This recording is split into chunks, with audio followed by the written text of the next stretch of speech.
The Pope has just taken his final breath. But this is no ordinary passing.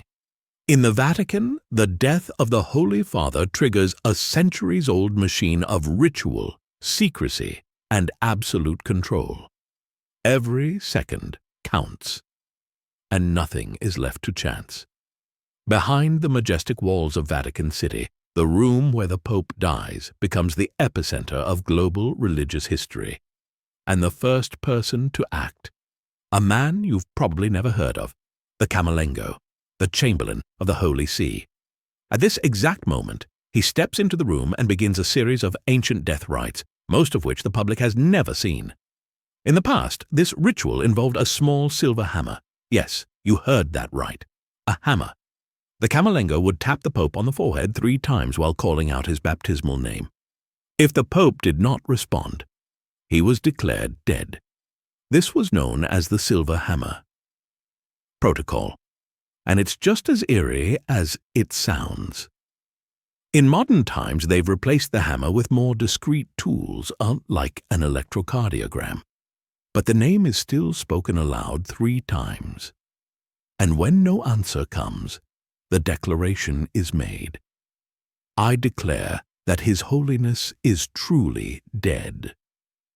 But this is where it gets interesting, because while the world is still asleep, inside the Vatican, the body is no longer just a body. It is now sacred property and must be handled with the utmost care, but also absolute secrecy. Why? Because what happens next, if not executed perfectly, could plunge the Catholic Church into chaos. And that's why the real operation begins not with prayer, but with lockdown. Once the Pope's death is confirmed, Vatican City transforms into a fortress. The Apostolic Palace, where the Pope lived and worked, is immediately sealed, not symbolically, physically locked. Doors are shut, keys are taken, access is revoked. Even the Pope's most trusted aides are removed from the inner circle. From this moment on, only a handful of officials are allowed to be near the Pope's body or belongings. Why such extreme measures? Because history has taught the Vatican one thing: death is dangerous. In past centuries, papal deaths led to power grabs, document forgeries, and even theft of sacred artifacts. There were popes whose rings were stolen, whose letters were faked, whose deathbed was surrounded by opportunists. That's why the Church developed a lockdown protocol designed to secure everything, including the Pope's personal quarters, archives, and private chapel. The man in charge of this operation is still the Camerlengo. He now has full administrative control of the Vatican, not just spiritually, but financially and logistically. He secures the papal apartments, inventory is taken, and everything the Pope touched, including pens, robes, and even his shoes, is catalogued and protected. And here's where things get darker. Some items are not just locked away, they are destroyed. Most notably, the Fisherman's ring, a unique gold ring worn only by the reigning Pope, is removed and ceremonially obliterated. Why? Because the ring is the official seal of papal authority. If it fell into the wrong hands, any document could be forged, any decree faked, any order legitimized. The destruction of this symbol isn't just ceremonial. It's a matter of global spiritual security. And still, the world doesn't know the Pope has died. No press release, no black smoke, no official statement. Because before the public is informed, and before the Church even begins its mourning, there is a secret, highly choreographed operation taking place behind the walls.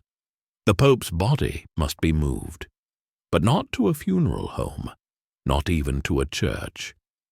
Instead, it's taken somewhere few outsiders have ever seen, a chamber known only to a select group of Vatican insiders. And what happens there?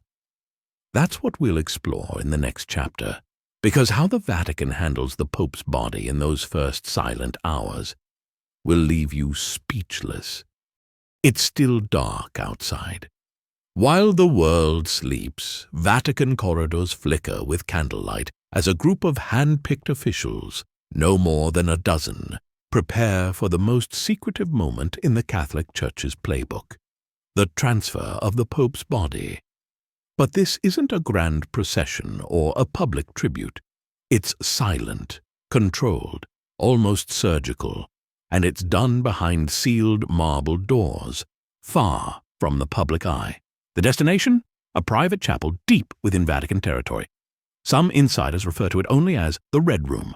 Whether that's true or not, no outsider has ever seen it. The body is wrapped in sacred linen. The Pope's face is covered with a silk veil bearing the papal seal. And as the procession begins, it's guarded, not just by Vatican security, but by the Swiss Guard in full ceremonial armor. This is no formality. This is the first step of a spiritual and geopolitical operation that could determine the future of 1.3 billion Catholics. But before the body is displayed to the world, it undergoes a rare series of preparations that differ for each pope. Some of them are spiritual. Others are more physical. We're talking about purification rituals, special anointing oils, and in some cases an ancient ceremony known as the preparation of the sacred flesh.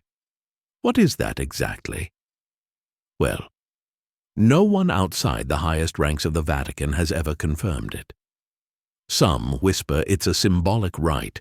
Others claim it's a literal preservation process passed down since medieval times. Rumors even mention a hidden embalming table beneath the apostolic palace, used only for pontiffs and sealed under lock and key. It sounds like fiction. But everything in Vatican tradition walks the line between history and legend. The only thing we know for sure, what happens in that room, is never photographed, never recorded, never discussed. And once it's done, the Pope's body is no longer just his. It belongs to history.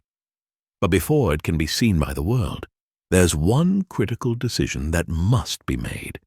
Should the body be embalmed or left untouched? The answer is not as simple as you think. When a head of state dies, embalming is almost automatic. It preserves the body for funerals, public viewings, and history books. But in the Vatican, it's a choice, and a deeply personal one. Each pope is asked ahead of time, do you wish to be embalmed? And not every answer is yes. Take Pope John Paul II, for instance. He famously declined embalming altogether. His will stated that his body should return to dust naturally. A bold decision, considering the millions of people who would pass by his casket, and the thousands of cameras capturing every frame.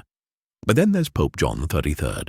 When his tomb was opened in 2001, nearly 40 years after his death, his body was almost perfectly preserved. How? Experts say it was due to an embalming solution known as formalin, combined with environmental conditions in his tomb. Others aren't so sure. Some Vatican insiders say he was embalmed using an ancient papal technique lost to time, a method that didn't just preserve, it immortalized. Of course, no one will ever admit that officially. Then there's the case of Pope Benedict XVI, who passed away quietly and received only minimal preservation. His appearance, some noted, looked more natural, even in death. And now, the Vatican faces the same question once again. Should the Pope's body be embalmed? There are arguments on both sides. Pro-embalming prevents decomposition during the 3-day public viewing, helps the Church present an image of peace and dignity, allows for a timeless moment in history. Anti-embalming, more in line with the humility of Christ, symbolizes the return of flesh to dust, honors the Pope's wishes to remain just a man. But no matter the decision, one thing is guaranteed. The body must be prepared with reverence, precision, and absolute silence. Because once the body is dressed, positioned, and ready, the Vatican opens the doors, and the world begins to mourn. Or so it seems. Because before the public sees anything, there's a final ritual, one that almost no one talks about. It's not a blessing. It's not a prayer. It's destruction. And it might be the most powerful ritual of all. The doors to the apostolic palace remain closed. Outside, pilgrims begin gathering in hushed clusters, rosaries in hand, waiting for the first glimpse of the departed Holy Father. Inside, the Pope's body is undergoing one of the most visually symbolic rites in Vatican tradition, preparation for public display. It begins with the vesting.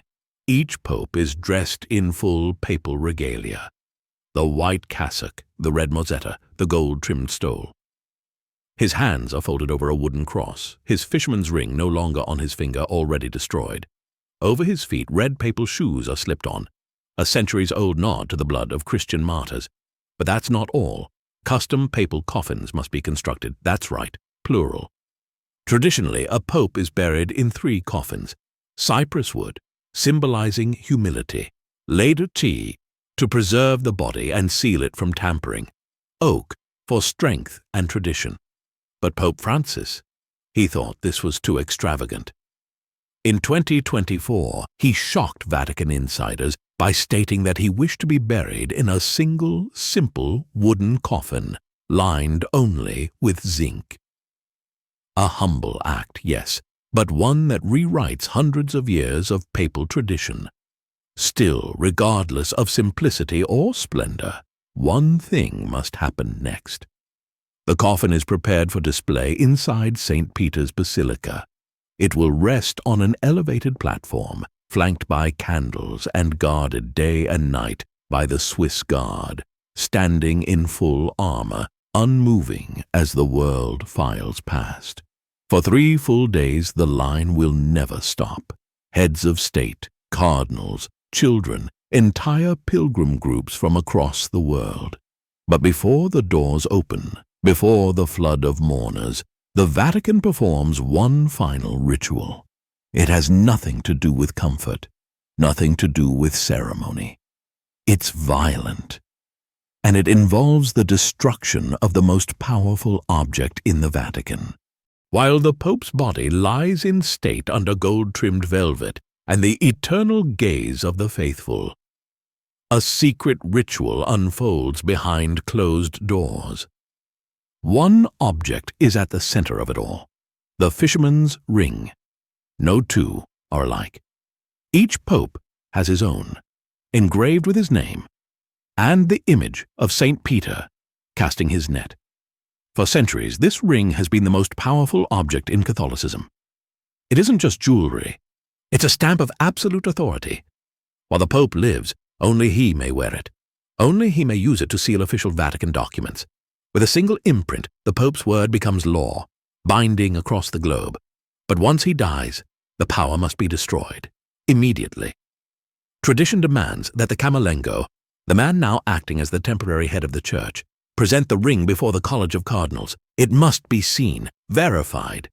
Then, in the presence of witnesses, it is destroyed. Historically, this was done with the same silver hammer used to confirm the Pope's death. With 3 swift blows, the ring was smashed into unrecognizable fragments. More recently, the ritual has evolved. During Pope Benedict XVI's resignation in 2013, the ring wasn't smashed, but cut, precisely, cleanly, into the shape of a cross. Still symbolic, still final. In either case, the purpose is clear. No one may speak in the Pope's name again. But the ring isn't the only thing destroyed. The papal seal, known as the lead seal, is also obliterated. This wax or lead imprint was used to authenticate Vatican decrees, and with the Pope's passing, it too becomes a relic of danger. If it survived, it could be used to forge fake documents, reassign bishops, even influence elections. So it's shattered, melted, gone. These aren't just ceremonial acts.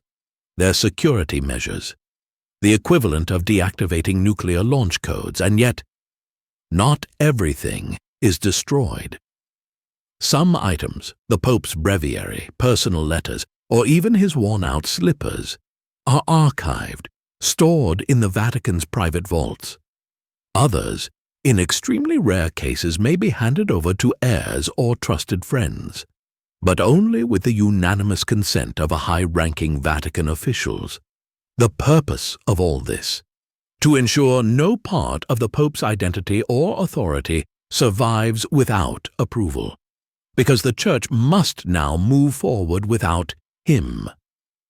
The people are ready to mourn, the basilica is ready to open, and the Pope's body, carefully preserved and stripped of temporal power, is finally ready to meet the world. But what happens when that coffin is closed? What happens after the last prayer is said? In the next chapter, we'll enter a space few have ever seen: the Vatican's underground tombs, and the secret midnight rites that follow. The doors to St. Peter's Basilica swing open. The air inside is heavy, not just with incense, but with history.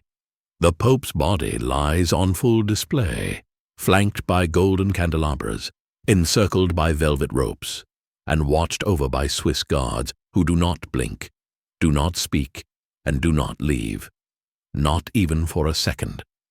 For 3 days, the world is invited to witness this moment.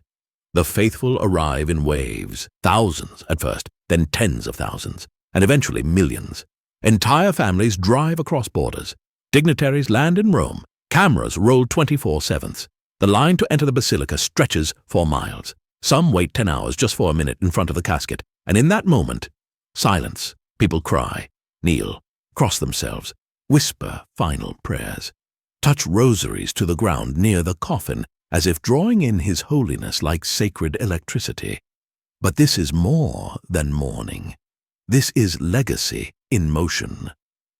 The Vatican's funeral choreography is a masterwork of symbolism, a mixture of medieval tradition, military precision, and spiritual storytelling. Every movement, from the flick of the incense burner to the angle of the Pope's hands, is designed to say one thing: this is the passing of an era, and the world is watching. But what most people don't realize is that the grand funeral isn't the final moment, not even close, because as the sun sets on the third day and the last mourners exit St. Peter's, something happens. The Pope's coffin is quietly closed. The velvet ropes are lifted. The basilica is cleared. And in the hours that follow, just before dawn, a private procession begins. No fanfare, no press, only flickering torches, silent monks, and armored guards as the Pope begins his final journey beneath the Vatican itself. Where is he going? Not just to a crypt, but to a city of the dead that lies beneath the holiest ground on earth. Most visitors to the Vatican have no idea what lies beneath them. Below the grand marble floor of St. Peter's Basilica, beyond the public tombs, past locked gates and narrow stairwells, there exists something most chilling, most sacred, and most unsecret. A necropolis, a literal city of the dead built by the ancient Romans, rediscovered by accident in the 1940s, and now used as the final resting place for popes, saints, and figures of Catholic legend.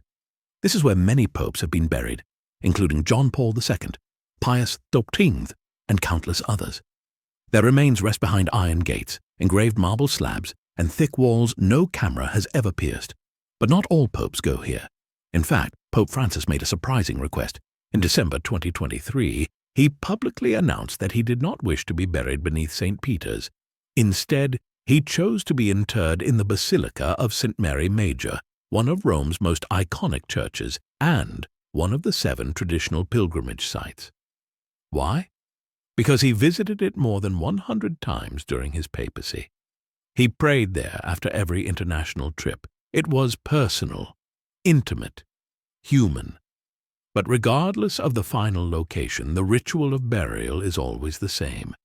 and it is unlike anything most people imagine. The ceremony happens late at night, often just before sunrise. The location is kept secret, even from many cardinals.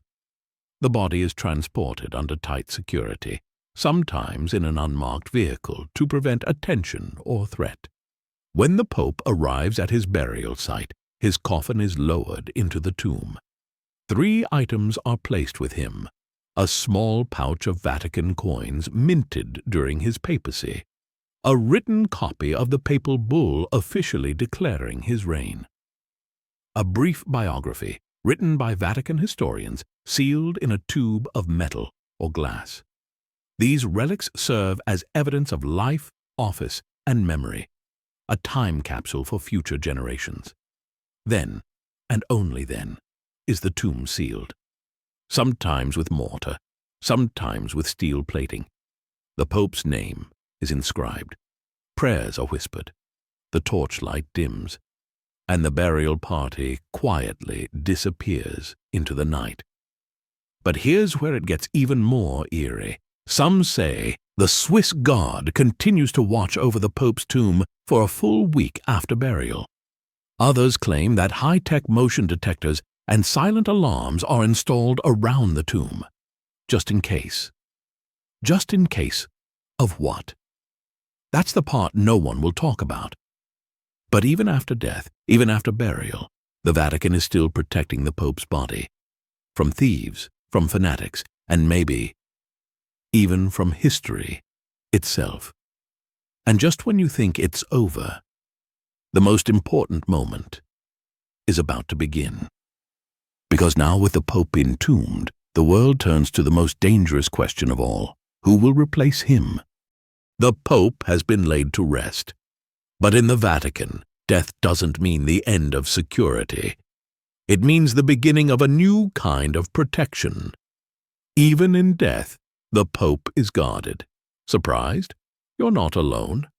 Most people assume that once the Pope is buried, he is simply gone, left to rest in peace beneath the basilica or wherever he requested. But behind the scenes, layers of high-tech surveillance remain in place, sometimes for weeks, sometimes indefinitely.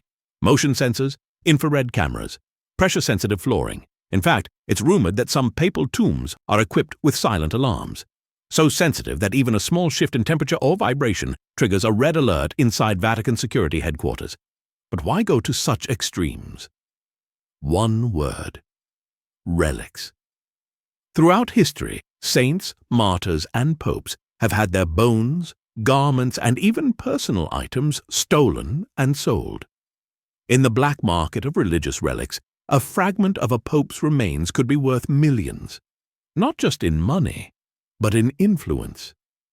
And with 1.3 billion Catholics around the world, the idea of a false relic or a faked miracle stemming from a stolen piece of the papal body is a nightmare the Church cannot allow. But it's more than just relic theft. The Church also fears misuse of the Pope's legacy. What if a group forged letters or created false visions claiming the Pope left behind secret instructions? What if a political faction tried to spin his death for power? These aren't far-fetched conspiracies. They've happened before. So while the world moves on and the crowds begin to thin, the Vatican watches, quietly, constantly. Because in the halls of power, even the dead cast shadows. And now, with the Pope's body secure and the mourning period drawing to a close, the most critical and dangerous ritual of all begins: the election of the next Pope. And trust me, it's nothing like the fairy tale version most people imagine. The world sees smoke, but what it doesn't see is the war happening behind closed doors. When a pope dies, the Church doesn't just lose a spiritual leader. It loses its compass, its center, its anchor. And into that power vacuum steps the most secretive assembly in all of modern religion, the conclave, a gathering of up to 120 cardinals, all under the age of 80, flown in from every corner of the world, each one cloaked in red, each one with a vote that could change the course of history. But before they cast a single ballot, the Vatican locks them away, literally. The cardinals are housed inside the Domus Sanctae Marthae, a guest house within Vatican City. Then they enter the Sistine Chapel, where the conclave will take place. And then they are sealed in. No phones, no newspapers, no communication of any kind. The Sistine Chapel is swept for bugs. Signal jammers are activated. Faraday cages are installed around the building. Even drones are blocked with anti-air technology. Why? Because the decision they are about to make is too powerful to be corrupted. This isn't politics. This is divine succession. But don't be fooled. It's not all prayer and holy whispers. Behind the sacred walls of the conclave, alliances form, strategies emerge, and subtle rivalries resurface. Different factions advocate for different visions of the church. Some want reform, others want tradition. Some seek youth, others want wisdom. And in between all of it, ambition. Because yes, even in the Vatican, some men desire the throne. And here's where it gets cinematic. Each cardinal votes in absolute silence. They write a name on a paper ballot, fold it, and drop it into a chalice. The votes are counted by hand. The papers are burned in a stove with chemicals that send black smoke through the chapel chimney, signaling to the outside world, no decision yet. This happens again and again, sometimes 3 times a day, until one man receives 2/3 of the votes. Only then does the smoke turn white. Only then do the bells ring. But before the world sees him, the elected cardinal is taken aside. He's asked one chilling question. Do you accept? If he says no, the conclave continues. If he says yes, he's asked, by what name shall you be called? Then, in a small room beside the chapel, he is dressed in white vestments already prepared in 3 sizes, because no one knows who it will be. Behind the scenes, the cardinals gather. The new pope returns to them. They kneel before him. And then a curtain opens. The senior cardinal deacon steps onto the balcony of St. Peter's Basilica and utters the words heard around the world, Habemus Papam. We have a pope. Moments later, the newly elected pope steps forward. He raises his hand. The crowd roars. Cameras flash. Millions watch. And just like that, one pope is buried beneath the Vatican. Another stands above it, cloaked in white, ready to lead. But as the bells continue to toll and the world celebrates, one question still lingers. How much of what happens inside the Vatican is ritual, and how much is control? That's for you to decide.